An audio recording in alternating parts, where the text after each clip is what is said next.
Welcome guys. আজকে আমরা এই ভিডিওতে আলোচনা করব ইকোনমিক গ্রোথ, বা তোমরা দেখতে পাচ্ছ কনসেপ্ট অফ ইকোনমিক গ্রোথ। এই ইকোনমিক গ্রোথটা কি জিনিস, ফার্স্ট আমরা আগে এটা নিয়ে আলোচনা করি। ইকোনমিক গ্রোথ হচ্ছে যখন কোনো অর্থনীতি একটি উন্নত স্টেজ থেকে আরেকটি উন্নত স্টেজে পদার্পণ করে, তখন সেই স্টেজকে আমরা বলি ইকোনমিক গ্রোথ স্টেজ, এবং এইভাবে কিন্তু গ্রোথ কন্টিনিউ হতে থাকে। গ্রোথ ন্যাচারালি আমরা এইভাবে যদি লিখতে পারি যে growth is a way of life, growth is a way of life, none of us wants to stay at the same level of standard of living. আমরা কেউই কিন্তু same level standard of living এ, মানে জীবনযাত্রা মান, একই জীবনযাত্রা মানে কিন্তু আমরা থাকি না। Look back to the 20 years ago, there is a position of standard of living and now there is a big difference in standard of living. 20 বছর আগে যদি আমরা দেখি সেখানকার স্ট্যান্ডার্ড অফ লিভিংটা কি এবং আজকের স্ট্যান্ডার্ড অফ লিভিং এর মধ্যে আকাশ পাতাল তফাৎ বিভিন্ন দৃশ্যতার দিক থেকে। For the sake of your simplicity we take as a part its measurement as the concept of economic growth. এবং এটার কারণটা কি, স্ট্যান্ডার্ড অফ লিভিংটা গ্রোথ বেড়ে যাওয়ার এর মূল কারণটা কি, ইকোনমিক গ্রোথ হচ্ছে বলে।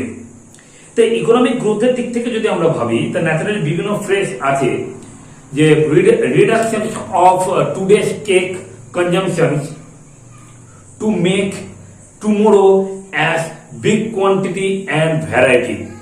এটা একটা ফ্রেজ আছে, বিভিন্ন ইকোনমিক্সটা এই ফ্রেজটা ব্যবহার করেন, যে ফ্রেজটা হয়তো আমরা লিখে দিই কোনো ক্ষেত্রে যে classical economics shed, classical economics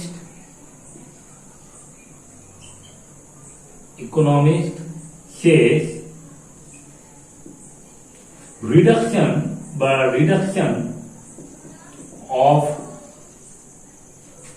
consumption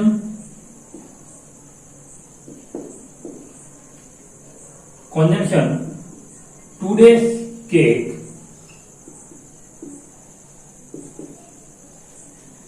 make to increase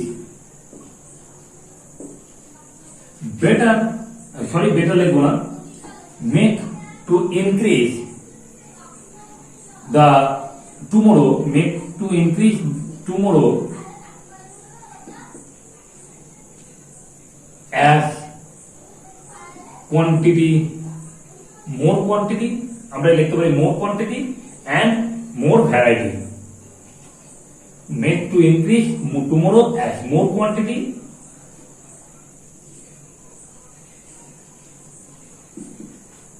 and more variety.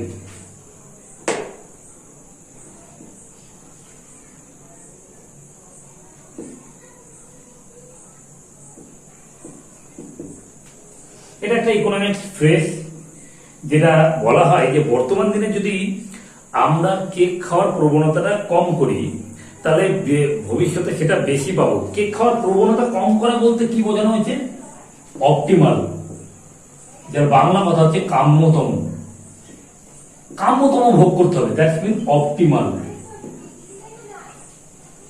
বোঝাচ্ছে কথাটা, অপটিমালি খেতে হবে, যেটুকু প্রয়োজন আমি সেটুকুই খাবো, বাড়তি খাওয়ার চেষ্টা আমরা করব না, তাতে ইকোনমিক যে ওয়েলথ সেটা কিন্তু ন্যাচারালি নষ্ট হবে। তাহলে ইকোনমিক গ্রোথের যদি আমরা ডেফিনেশন বলতে চাই, it is the increase situation in productive capacity for a long period, over a long period in an economy, and it is naturally, in other words, the economic growth is said to the high rate of capital per capita income or the high rate of standard of living. Naturally এই দুটো কথাকে naturally এটাকে measurement করা হয়।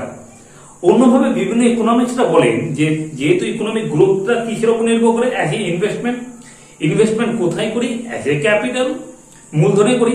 So increase in the capital formation is called the economic growth. Naturally বিভিন্ন ইকোনমিক্সটা এই ধারণাটাই, এই ডেফিনেশনটাই বিভিন্ন দিক থেকে নেওয়া হয়ে থাকে। তো ন্যাচারালি আমাদের যে ডেফিনেশনের ব্যাপারটা বললাম সেটা দিক থেকে আমরা আরো আসি। ডেফিনেশন বলা হলো, এবার আমরা যদি দেখি যে এর ইকোনমিক গ্রোথটা ইকোনমিক ডেভেলপমেন্টের সঙ্গে তফাৎটা কি। Economic growth versus economic development আমরা পরপর করে আসবো পয়েন্টে। Economic growth versus economic development.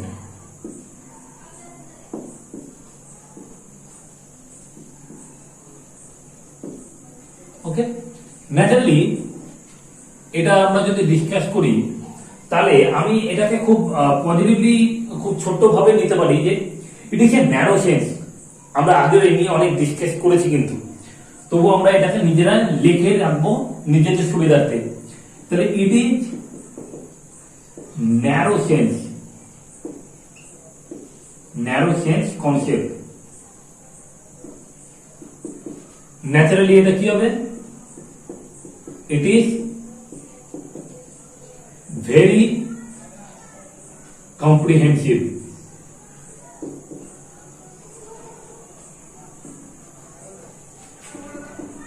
Growth কিন্তু নিউমেরিক্যাল টার্মে কিন্তু মেজারমেন্ট করা যায়।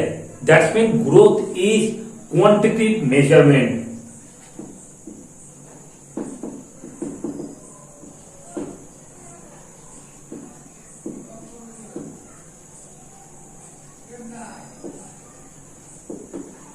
Okay, and development is a কি কোয়ালিটেটিভ মেজারমেন্ট। আমি একটা পয়েন্টটা লিখি, তারপর ডিসকাস করছি যে কেন কোয়ালিটেটিভ।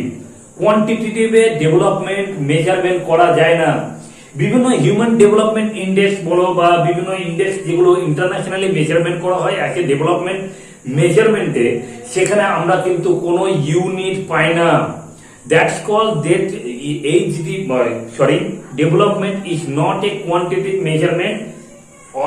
সবাই বলে quantitative as well as qualitative, but naturally development is qualitative measurement. এবার আমি quantitative কেন বললাম তার কারণটা বলছি। Development is qualitative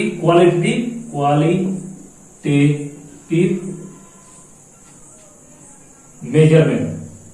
এবার আমি কথাটা বলি যে কেন কোয়ান্টিটেটিভ কথাটা বললাম। ডেভেলপমেন্ট, গ্রোথ এবং ডেভেলপমেন্ট যদি ইকোনমিক্সে দেখা হয় তার ফিচার্স আলাদা। তোমরা বিভিন্ন এডুকেশন সাবজেক্টের মধ্যে পড়ে থাকবে যে শিশুর বিকাশ এবং বৃদ্ধির মধ্যে তফাৎটা কি। তা ন্যাচারালি তখন শিশুর বিকাশের মধ্যে একটা পয়েন্ট থাকবে যে শিশুর বিকাশ সংখ্যাগত এবং পরিমাণগত, সরি কোয়ালিটিকে বাংলা যেটা বলে ন্যাচারালি পরিমাপ। কোয়ালিটি বলতে আমরা বাংলায় হয়তো আমার এটা মাইন্ডে আসছে না। ন্যাচারালি সংখ্যাগত এবং কোয়ালিটেটিভ, কেমন কোয়ালিটি হবে সেটা মেজারমেন্ট করা যায় এবং সংখ্যার মাধ্যমে মেজারমেন্ট করা যায় ডেভেলপমেন্টকে। বাট সেটা হচ্ছে শিশুর চাইল্ড ডেভেলপমেন্ট। এডুকেশনে তোমরা আছে হয়তো পড়ে থাকবে। ন্যাচারালি 3 নম্বর আমরা যদি যাই, it is the process, it is the increased process, it is the increase of, আমি খুব বলে দিচ্ছি লাইনটা, it is the increase of, কি ইনক্রিজ করছে? Productive capacity, productive capacity. Okay, next 3 number এখানে কি হচ্ছে? এটা হচ্ছে it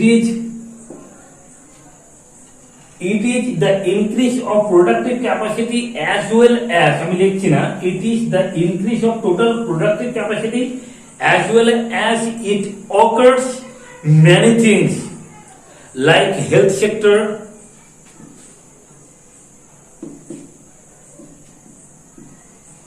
education sector,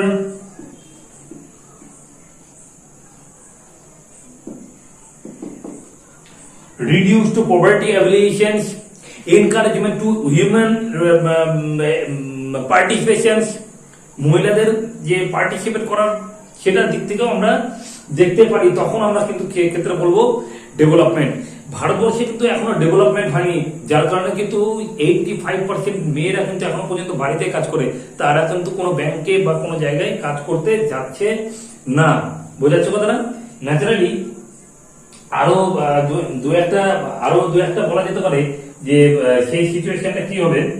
ন্যাচারালি এখান থেকে আমরা বলতে পারি যে ইজি টু রিয়েলাইজ মানে হচ্ছে খুব সহজে আমরা এটাকে ধরে নিতে পারি। আর এখানে যে ডিফিকাল্ট টু অ্যানালাইজ বা ডিফিকাল্ট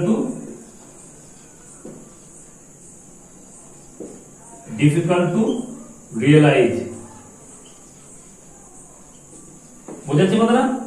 আরো বিভিন্ন পয়েন্ট নিয়ে আমরা আলোচনা করতে পারি। ন্যাচারালি এখানে আমরা বলতে পারি যে ইকোনমিক গ্রোথ হচ্ছে পার ক্যাপিটা ইনকাম দ্বারা মেজারমেন্ট আমরা করতে পারি। ইকোনমিক গ্রোথটা পার ক্যাপিটা ইনকাম দ্বারা মেজারমেন্ট করতে পারি। আর ডেভেলপমেন্টটা হচ্ছে বিভিন্ন ক্ষেত্রে ডিফিকাল্টি আছে, পার ক্যাপিটা ইনকাম দিয়ে মেজারমেন্ট করতে পারি না। ন্যাচারালি কি দিয়ে মেজারমেন্ট করি? 5 নম্বর পয়েন্ট তোমরা কি লিখবে? It is measured through the per capita income and etcetera. আরো বিভিন্ন আছে, স্ট্যান্ডার্ড অফ লিভিং আছে, increase in the formation of capital আছে, increase in the capital productivity আছে বা প্রোডাক্টিভিটি ক্যাপাসিটি রয়েছে। But it is very difficult to compute. এটা কিন্তু কম্পিউট করা খুব ডিফিকাল্ট আছে ডেভেলপমেন্টের ক্ষেত্রে। ওকে, ন্যাচারালি এবার আমরা আসছি যে why we are study the economic growth। আমরা যে ক্লাসটা করেছি সেই রকমই করার চেষ্টা আমি করছি, যাতে তোমরা সেই ধারণাটাকে আবার তোমরা ধরে নিতে পারছো কিনা। ওকে, তো ন্যাচারালি আমাদের why we are study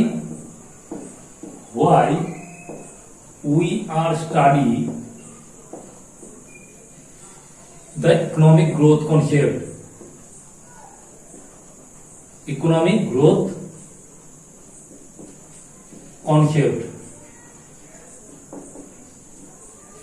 Naturally, there is a different kind of reason that we are studied the economic growth. The mainstream but main point is that the situations where the economic growth consumed us আমাদেরকে দেয় বা আমাদেরকে ভোগ করতে দেয় যে the thinking of the nations। দেশের জাতীয় কোনো চিন্তা ভাবনাকে সেটা কিন্তু গ্রোথ কনসেপ্ট দেয়। ন্যাচারালি গ্রোথের কনসেপ্টকে যদি আমরা বিভিন্ন ভাবে নিতে পারি, যে একটা হচ্ছে সাম ইকোনমিক গ্রোথ দেখাতে পারে কোন নেশনের সাম স্ট্র্যাটেজিক ফেসিলিটি দেখাতে পারছে, যে কিভাবে স্ট্র্যাটেজিটাকে পূরণ করতে পারে একটা ইকোনমিক গ্রোথ, সেই ব্যাপারে কিন্তু জানানো যেতে পারে। ন্যাচারালি আরো বিভিন্ন ধরনের আছে, তা আরো আসতে পারে। 1 নম্বর পয়েন্ট হচ্ছে বিভিন্ন some strategic variable involvement in the process of growth, মানে ইনভলভমেন্ট প্রসেস আছে। বুঝা গেল তো? তাহলে 1 নম্বর পয়েন্ট বোঝা গেল যে স্ট্র্যাটেজিক ভেরিয়েবল থাকে প্রসেস ইকোনমিক গ্রোথকে প্রসেস করার জন্য। 2 নম্বর পয়েন্ট হচ্ছে standard of living, per capita income, capital formation, increase in the productive capacity, সমস্ত কিছুকে বোঝার জন্য ইকোনমিক গ্রোথ কনসেপ্টটা আগে প্রয়োজন। নেক্সট, তারপরে আমরা বলতে পারি 3 নম্বর ক্ষেত্রে, যে 3 নম্বর ক্ষেত্রে যদি আমরা ন্যাচারালি আসি, সেটা বলতে পারি বিভিন্ন ধরনের কোশ্চেনের আমরা অ্যান্সার পেতে পারি। Some different kind of questions at different aspect in the economy বা in the world wide concept, মানে world wide concept. Okay, world war না, ওয়ার্ল্ড ওয়াইড কনসেপ্ট। তো ন্যাচারালি আমি যদি সেই কনসেপ্ট গুলোকে নিই, তার বোঝা যাচ্ছে 3 নম্বর পয়েন্টের মধ্যে কি, এটা 3 নম্বর পয়েন্টের মধ্যে যে different kind of aspected question. First, why the industrialized revolutions is held in UK? Why the UK is the first place to industrialized revolution। কেন হয়েছে সেটা জানার জন্য কিন্তু গ্রোথ দরকার। 2 নম্বর, how Japan is maintained as well-being. How Japan to maintain Japan এটা লিখতে পারি is জাপান কেন জাপান কি কেমন করে জাপান মেজার সেটাকে কন্ট্রোল করতে পারে, how Japan is control, okay, the disaster situation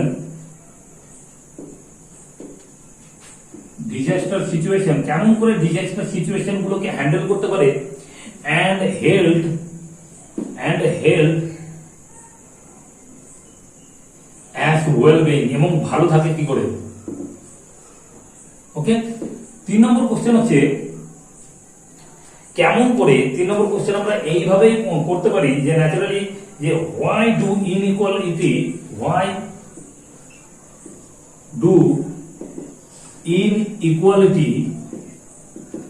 occur, বোঝাচ্ছে কথাটা, why do inequality occur। 4 number question আমরা এইভাবে আলোচনা করতে পারি যে এটা মানেটা বলি যে ইনইকুয়ালিটি কি করে আসছে সেটাকে মেজারমেন্ট করার জন্য কিন্তু আমাদের এটার প্রয়োজন আছে। লাস্ট নম্বর আমরা এইভাবে বলতে পারি কেমন করে, বা এইভাবে বলতে পারি why did, আমরা এইভাবে তো ন্যাচারালি কনসেপ্ট আনতেই পারি why did, কেমন ভাবে বা কেন, why did the one country is greater than of others country, কেমন করে একটা কান্ট্রি অন্য কান্ট্রি থেকে বেশি করে এগিয়ে যায়, বোঝাচ্ছে কথা না। ন্যাচারালি এটা আমরা এখন আলোচনা করা হলো, খুবই সোজা জিনিস। আর আমি বলি এটা হচ্ছে বিভিন্ন ধরনের কোশ্চেনের অ্যান্সারের জন্য। এ নম্বর পয়েন্ট কি ছিল, বিভিন্ন স্ট্র্যাটেজিক মেজারমেন্ট করার জন্য যেটা গ্রোথকে প্রসেস করে, স্ট্র্যাটেজিক পলিসি,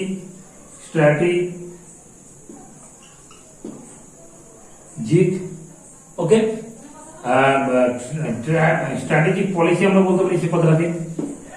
আর বি নম্বরকে আমরা বলতে পারি যে বিভিন্ন ধরনের ক্যাপিটাল ফরমেশন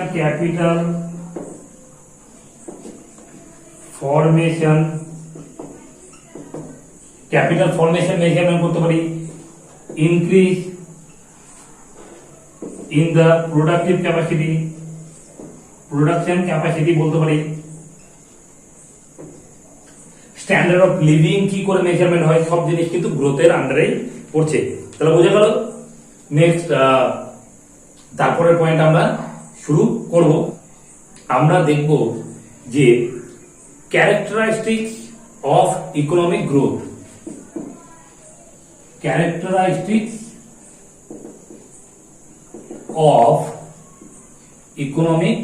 যেটা আমরা ইজি বলছি। তো ন্যাচারাল ক্যারেক্টারিস্টিক কি, আগে ইকোনমিক গ্রোথের ক্যারেক্টারিস্টিক ব্যাপারে বলি। যদি কোনো দেশের স্ট্যান্ডার্ড অফ লিভিং হাই থাকে, তো ন্যাচারালি সেটা ধরে নেওয়া যাবে না যে অন্য সেই দেশেরই ইকোনমিক গ্রোথটা খুব ভালো আছে। তার কারণ ইনডাইরেক্টলি রিলেশন আছে স্ট্যান্ডার্ড অফ লিভিং এর সাথে ইকোনমিক গ্রোথের, ডাইরেক্ট কিন্তু রিলেশন নাই। তাহলে স্ট্যান্ডার্ড অফ লিভিং যদি হাই হয়, ইকোনমিক গ্রোথ হাই হবে এমন কোনো কথা নেই যে ইকোনমিক গ্রোথ হাই হতে হবে। সেটা ইনডাইরেক্টলি রিলেশনে হাই হতে পারে যে ইকোনমিক গ্রোথ বাড়ছে, যার ফলে ডিমান্ড বাড়ছে, যার ফলে ইনভেস্টমেন্ট বাড়ছে, মার্কেটে মানি সাপ্লাই বাড়ছে, যার ফলে প্রত্যেকের মানি হোল্ডিং বাড়ছে, মানি লিকুইডিটি বাড়ছে এবং স্ট্যান্ডার্ড অফ লিভিং অটোমেটিকলি বাড়ছে। কিন্তু সেটা কিন্তু ডাইরেক্টলি রিলেশন নাই। তাহলে আমরা এটা বলতে পারি না যে সে আমেরিকা দেশে যে স্ট্যান্ডার্ড অফ লিভিং হাই, মানে সবসময় ভালো খাবার দাবার খায়, ভালো জায়গায় থাকে, ভালো পরিষ্কার পরিচ্ছন্ন থাকে, ভালো জায়গায় সবকিছু ইনভেস্টমেন্ট করে, খরচ করে খুব বেশি বেশি, তার মানে যে এটা না যে তাদের গ্রোথ খুব বেশি। আমি ন্যাচারালি আমেরিকার কথা বলছি, বিভিন্ন দেশের এরকম সিচুয়েশন আছে, আমেরিকা যথেষ্ট ডেভেলপমেন্ট কান্ট্রি, তবুও তাহলে এটা হচ্ছে মেন টার্গেট ছিল যে আমাদের ডাইরেক্ট রিলেশন নাই, ইনডাইরেক্টলি রিলেশন হতে পারে ইকোনমিক গ্রোথের সাথে স্ট্যান্ডার্ড অফ লিভিং, অর্থনৈতিক বৃদ্ধির সাথে জীবনযাত্রা মানে। ওকে, নেক্সট আমরা পরের যে ক্যারেক্টারিস্টিক নিয়ে আলোচনা করি সেটা হচ্ছে 1 নম্বর, যে ability to measurement the economic growth is to the power to ability, বা আমরা বলতে পারি is to power to measurement at the capital formation level. তার কারণ ফার্স্ট পয়েন্ট হচ্ছে measurement of capital formation level. আমি শুধু ক্যাপিটাল ফরমেশনে বলে লিখলাম, কিন্তু ক্যাপিটাল ফরমেশন, তাহলে ক্যাপিটাল ফরমেশন কেমন হবে সেটা মেজারমেন্ট করার জন্য কিন্তু ক্যাপিটাল ইকোনমিক গ্রোথ প্রয়োজন। দ্বিতীয় নম্বর হচ্ছে, তোমরা যেহেতু এর ক্লাস আগেও করেছো সেহেতু আমি এর ব্যাপার পুরো ডিটেলসে আসছি না, আমি জাস্ট পয়েন্টটা কোনো আবার বলে দিচ্ছি। ক্যাপিটাল ফরমেশন দ্বিতীয় নম্বর হচ্ছে পার ক্যাপিটাল ইনকাম। পার ক্যাপিটাল ইনকাম, পার ক্যাপিটাল ইনকামের উপর কিন্তু ডাইরেক্ট রিলেশন আছে, ক্যাপিটাল ফরমেশনের উপর কিন্তু ডাইরেক্ট রিলেশন আছে ইকোনমিক গ্রোথে। যত ক্যাপিটাল ফরমেশন বাড়বে ইকোনমিক গ্রোথ বাড়বে, যত পার ক্যাপিটাল ইনকাম বাড়বে ইকোনমিক গ্রোথ বাড়বে। তো ন্যাচারাল ডাইরেক্ট রিলেশন আছে, এইটাই ক্যাপিটাল ক্যারেক্টারিস্টিক্স ধরে নিতে পারি। স্ট্যান্ডার্ড অফ লিভিং, এটার মধ্যে কিন্তু আমি বারবার করে বলছি এটা কিন্তু আমাদের ইনডাইরেক্টলি রিলেশনের সাথে, বোঝাচ্ছি কথাটা, এটাকে আমি সেজন্য বলবো না বেশি। তারপর 4 নম্বর হচ্ছে টু অ্যাবজর্ব, বা এটা আমরা বলতে পারি to control full level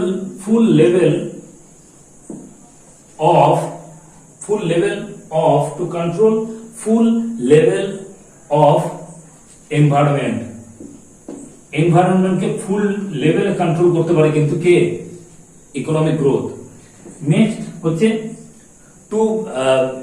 to avoid the financial crisis,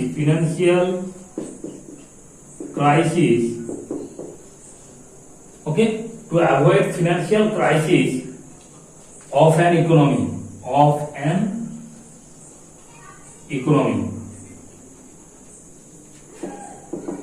to increase, পরের point, to increase the participation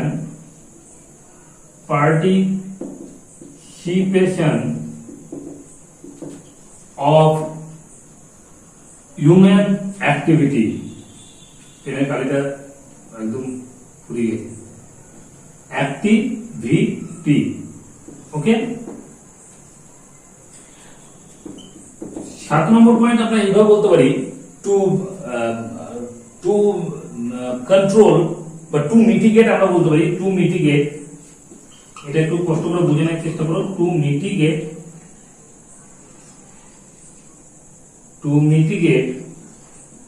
the poverty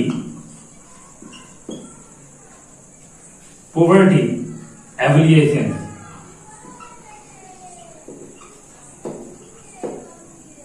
okay, poverty alleviation। আমরা এটাকে এইভাবে আমরা কিন্তু এই কটা পয়েন্ট আমরা লিখতে পারি। ন্যাচারালি যে পয়েন্টটার কথা এখানে উল্লেখ করে দেওয়া আছে সেই পয়েন্টটা হচ্ছে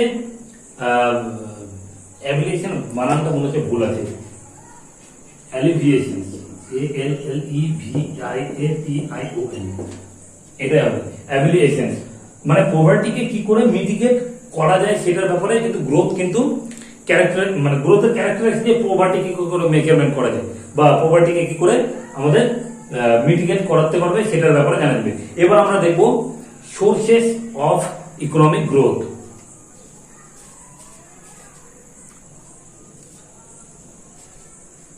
তাহলে আমরা দেখব এবার সোর্সেস অফ ইকোনমিক গ্রোথ। তাহলে সোর্স গুলো কি কি? Sources of economic growth, okay. Naturally first source গুলো কি? ফার্স্ট সোর্স হচ্ছে ক্যাপিটাল ফরমেশন। ক্যাপিটাল ফরমেশন কেন বলছি? তার কারণ যত ক্যাপিটাল ফরমেশন বাড়বে, তোমরা আগে ক্লাস করেছো বলে আমি কিন্তু বেশি ডিটেলসে যেতে চাইছি না। ন্যাচারালি যত ক্যাপিটাল ফরমেশন বাড়বে তার দ্যাটস মিন অ্যাডিশনাল ইনভেস্টমেন্ট হয়েছে। অ্যাডিশনাল ইনভেস্টমেন্ট কেন হয়েছে? তার কারণ মানি সাপ্লাই বেশি। মানি সাপ্লাই যদি বেশি থাকে তাহলে কি হবে? প্রত্যেকের হাতে মানি হোল্ডিং পাওয়ারটা বেশি থাকবে। মানি হোল্ডিং পাওয়ার যদি বেশি থাকে তাহলে স্ট্যান্ডার্ড অফ লিভিংটা হাই হবে না লো হবে? অবশ্যই হাই হবে। যদি হাই হয় তাহলে আমরা সেটাকে ন্যাচারালি কি বলতে পারি? ইকোনমিক গ্রোথ বলতে পারি। বা এটাও তো বলতে পারি যে যেহেতু গ্রোথ ক্যাপিটাল ফর্মেশন হচ্ছে, তাহলে increase in the level productive capacity বাড়ছে, প্রোডাক্টিভ ক্যাপাসিটি সেটা বাড়ছে, যার ফলে গ্রোথ হচ্ছে। এটা এইভাবেও আমাদের বলা যেতে পারে। ন্যাচারাল 2 নম্বর কনসেপ্ট হচ্ছে capital output ratio. Capital output ratio এটাকে আমরা কিন্তু মেজারমেন্ট করতে পারি। ক্যাপিটাল আউটপুট রেশিওটা কি জিনিস, যে কত পরিমাণে অ্যাডিশনাল ইনকাম হচ্ছে অ্যাডিশনাল ক্যাপিটালে দেওয়ার ফলে তার যে রেশিও, সেটাই আমাদের অ্যাডিশনাল ক্যাপিটাল বলতে the change in capital is equal to investment. That means capital output ratio means change in income due to change in change in capital due to change in income. That means এটা যদি investment হয় তাহলে y এর চেঞ্জের ফলেই তো investment, আর সেটাই তো i equal to i. That's mean কেটে যায়। ন্যাচারালি এটা ম্যাথমেটিক্যাল আমি যেতে চাইছি না। তাহলে ক্যাপিটাল আউটপুট রেশিও বিভিন্নভাবে মেজারমেন্ট করা যায়। যেমন পার ক্যাপিটাল ইনকাম আমরা কিভাবে মেজারমেন্ট করি, টোটাল পপুলেশন, ওকে বোঝাচ্ছে কথাটা, টোটাল পপুলেশন প্রথমে থাকে the total income upon total population into 100, that's called the per capital income. Okay, so next 3 নম্বর পজিশন আমাদের কি জানি, 3 নম্বর হচ্ছে অকুপেশনাল স্ট্রাকচার। অকুপেশনাল স্ট্রাকচার বলতে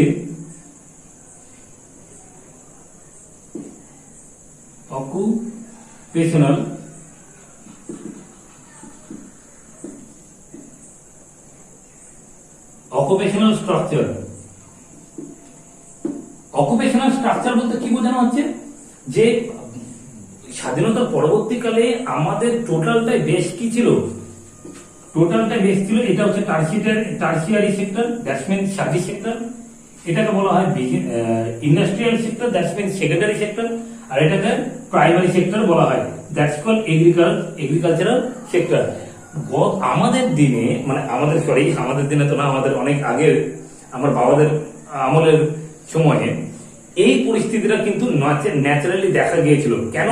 তার কারণ বেশিরভাগই চান্স ছিল এখানে এর উপরে নির্ভর থাকা, এগ্রিকালচারের উপরে। বাট ন্যাচারালি সময় যেতে যেতে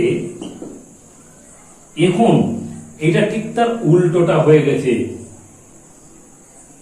ন্যাচারালি এগ্রিকালচারের উপরে খুব কম লোক, ইন্ডাস্ট্রি বেশি হয়ে গেছে, এবং টার্সিয়ারি ক্ষেত্রে দ্যাটস মিন সার্ভিস সেক্টরে কিন্তু অনেকটা বেড়ে গেছে। দ্যাটস মিন উল্টো ত্রিভুজ হয়ে গেছে।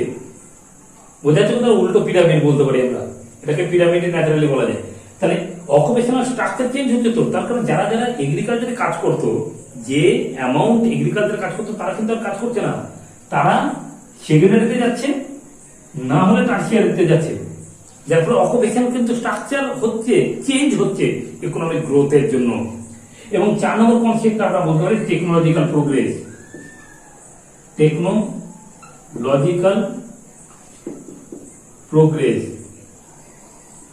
টেকনোলজিক্যাল প্রোগ্রেসটা কি? তার কারণ একটা গ্রোথের লেভেল একটা সীমিত, এবং সীমিত লেভেলে কি করবে, একটা স্টেডি গ্রোথ কিন্তু সে মেজারমেন্ট করবে। বাট যদি টেকনোলজি হয় না, তাহলে টেকনোলজি থাকাতে তার যে গতিটা সেটা বেড়ে যাবে, এবং সামান্য পরিমাণ যে ইকুয়ালিটি লাইন থেকে সামান্য পরিমাণ সে কিন্তু বাড়বে টেকনোলজি থাকাতে, এবং তার আউটপুটটা কিছুটা বাড়বে। কিন্তু যেহেতু এখানে ওয়েলথ সীমিত, ওয়েলথ তো বাড়াতে পারবো না, ফুল ইউটিলাইজ করে নিচ্ছি। অ্যাকচুয়ালি গ্রোথ কি? গ্রোথ হচ্ছে যে আমাদের যে যত ওয়েলথ আছে সেই সমস্ত ওয়েলথ গুলোকে রিঅ্যারেঞ্জ করে, রিকারেকশন করে নিজেদের ইউটিলিটিকে ম্যাক্সিমাম করা, then it is increase in the productive capacity. Main concept আমাদের এটাই। তাহলে যদি টেকনোলজি গ্রোথ হয় উইথ দেয়ার টেকনোলজি, তাহলে কি হবে, স্পিড বেড়ে যাবে। তার কারণ এটা ইনক্রিজিং রেটে বাড়বে, খুবই স্পিডে বাড়বে। যতটা ন্যাচারাল গ্রোথ রেট থাকবে তার থেকে বেশি স্পিডে বাড়বে, এবং ফলে এই যে লেভেলটা ডিফারেন্সটা বাড়বে না, এটাতে কিন্তু টেকনোলজিক্যাল প্রোগ্রেস বলা যায়। এটা ইকোনমিক গ্রোথের একটা বিশাল বড় পার্ট, যেহেতু অনার্সের লেভেল আমি সেজন্য যেতে চাইছি না। ওকে, আর যদি ইকোনমিক গ্রোথের যে পার্টটি ইকুয়াল লাইন থেকে বেরিয়ে যাবে, যেটুকু পোর্শন বাড়াবে, দেখবেন যদি বেরিয়ে যায়, সেখানে কিন্তু ইকোনমিক গ্রোথ হবে। দ্যাটস মিন সেখানে ইকোনমিক গ্রোথের ভ্যালুটা নেগেটিভ চলে যেতে পারে, ইভেন জিরোতেও থাকতে পারে। জিরো পয়েন্ট সামথিং বা জিরোতে কোনো কিছুতে থাকতে পারে। ওকে, এটা ছিল টেকনোলজিক্যাল প্রোগ্রেস। আমরা ফাইনালি যেটা নিয়ে আলোচনা করব, আমি বেশি জটিলতার মধ্যে যাচ্ছি না, ফাইনালি যে জিনিসটা নিয়ে আলোচনা করবো সেটা হচ্ছে লিমিটেশন। তাহলে 1 নম্বর লিমিটেশন কি? 1 নম্বর লিমিটেশন হচ্ছে ইনইকুয়ালিটি। আমরা এইভাবে বলতে পারি যে লিমিটেশন 1 নম্বর হচ্ছে লিমিটেশন, সরি এটাকে এইভাবে লিখি, লিমিটেশনস। লিমিটেশনস আমরা বলতে পারি লিমিটেশনস, বানান ভুল, লিমিটেশন অফ ইকোনমিক গ্রোথ। এটাকে যদি আমরা করি, ফার্স্ট আমরা পয়েন্ট রাখতে পারি ইনইকুয়ালিটি। Inequality of income. আমাদের ইকোনমিক গ্রোথের ফলে ইনইকুয়ালিটি অফ আয়ের যে বৈষম্য, এই পয়েন্ট আমরা যখন আমরা জেনারেল ডিসকাশন করছিলাম তখন এই পয়েন্টটা নিয়ে খুব আলোচনা করেছিলাম, বাট ন্যাচারালি সময় সাপেক্ষে আমি এটা করছি না। ইনইকুয়ালিটি অফ ইনকামটা ন্যাচারালি ধরা যায় যে ইকোনমিক গ্রোথের ফলে কিন্তু ইনইকুয়ালিটি কমে যাবে, তার কারণ মানি সাপ্লাই বাড়বে, প্রত্যেক রাতে মানি সাপ্লাই বাড়বে এবং ইনইকুয়ালিটি যে গরিব এবং বড় লোকদের মধ্যে যে একটা ডিস্টেন্স রয়েছে সেটা কিন্তু আস্তে আস্তে কম হবে। বাট ন্যাচারালি সেটা কিন্তু হয় না, গরিবরা গরিব হয়ে যায়, বড় লোকরা বড় লোক ক্রিয়েট হয়, তার কারণে ডিসপারশনটা বেড়ে যায়। তাদের মধ্যে যে সম্যক পার্থক্যটা, ন্যাচারালি সম্যক পার্থক্য না বলে রেঞ্জ, প্রসারটা বেড়ে যায়, হায়ারেস্ট লেভেল অ্যান্ড লোয়েস্ট লেভেলের ডিফারেন্সটা অনেকটা বেশি হয়ে যায়, যার ফলে এইটা কিন্তু লিমিটেশনের মধ্যে পড়ছে। 2 নম্বর হচ্ছে যেহেতু আমরা ইকোনমিক গ্রোথকে মেজারমেন্ট করার জন্য বা ইকোনমিক গ্রোথকে বেশি পাওয়ার জন্য আমরা ফুল ইউটিলাইজ করছি অ্যাজ ন্যাচারাল নন রিনিউয়েবল রিসোর্স গুলোকে নিয়ে, যেহেতু তাদেরকে নিয়ে আমরা বেশি করে উৎপাদনের চেষ্টা করছি, তার ফলে একটা জিনিস কিন্তু আমরা বেশি করে তৈরি করছি, that is called the pollution. আমরা পলিউশন বেশি করে তৈরি করছি বলে কিন্তু এটা হার্মফুল টু আর্থ, এবং যাকে আমরা বলতে পারি নেগেটিভ এক্সটার্নালিটি। নেগেটিভ মানে ঋণাত্মক, এক্সটার্নালিটিস মানে বাহ্যিক প্রভাব, এক্সটার্নালিটিস যেটাকে আমরা বলতে পারি পলিউশন। ওকে, বোঝাতে কথাটা খুবই সোজা জিনিস, কিন্তু লাস্ট নম্বর পয়েন্ট আমরা সেটা নিয়ে আলোচনা করব। সেটাকে বিভিন্ন ন্যাচারালি বিভিন্ন ক্ষেত্রে দেখা যায়, তা আমরা যদি সেটাকে ধরে নিতে পারি যে লস অফ, যেহেতু আমরা বেশি করে কি করছি, রিসোর্স গুলোকে নিয়ে ব্যবহার করছি, নন রিনিউয়েবল রিসোর্স।